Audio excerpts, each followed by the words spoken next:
From AccuWeather.com, this is AccuWeather Daily, a brief host-read article. It's weather news in a nutshell. For the first time, astronomers have come across two galaxies in the throes of what they're calling a deep space duel. Using observations from multiple ground-based telescopes over a 4-year span, astronomers saw the distant galactic neighbors charging toward each other at more than 1 million miles per hour. One repeatedly wielded its intense beams of radiation at the other, dispersing gas clouds and weakening the other's ability to form new stars. One researcher called it a Cosmic Joust. This distant snapshot of these two galaxies in the process of merging into one large galaxy is about 11 billion light-years away. Now, the observations provide a rare look into earlier times in the universe when star formation and galaxy mergers were more common.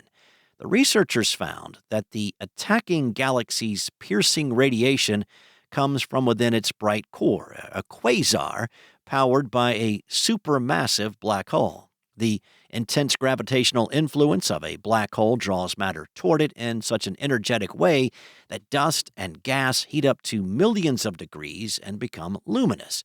These luminous materials spiral around the black hole before entering, forming what's called an accretion disk, and jets of energetic matter beam out away from the center.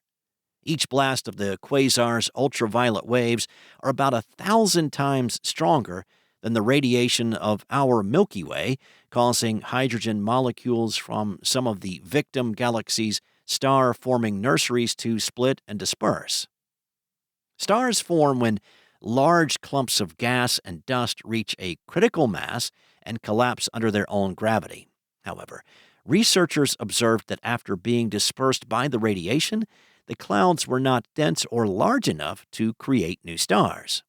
As additional material from the victim galaxy was drawn within reach of the supermassive black hole, it fueled the quasar with more energy. One of the researchers talked about how quasars have been known to essentially switch off from time to time, which could give molecular clouds the opportunity to reform.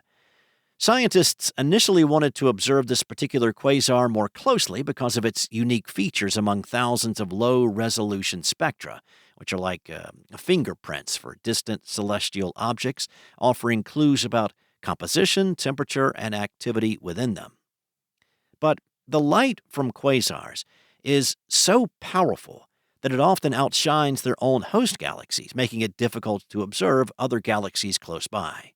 NASA said that highly dynamic, luminous quasars are rare. Only about 1,000 of these objects are known to exist in the early days of the universe. While the dueling pair appeared to be overlapping in low-resolution pictures, the high-resolution images reveal that the galaxies are actually separated by thousands of light-years.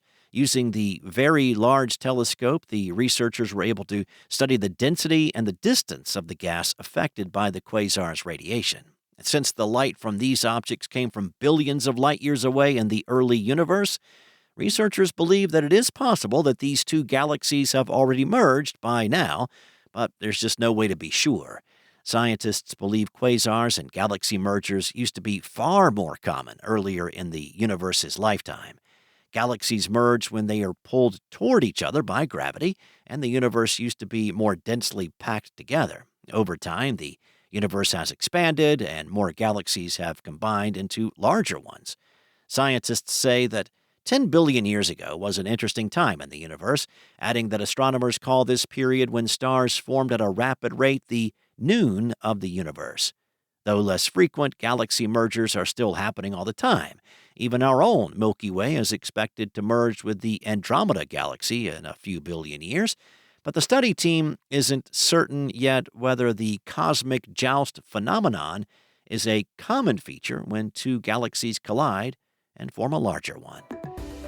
That's all for now. You can find regional forecasts and more science-based articles at AccuWeather.com. And for your local forecast at your fingertips, download the AccuWeather app. Enjoy the rest of your day. Be safe. I'll be back tomorrow with more from AccuWeather.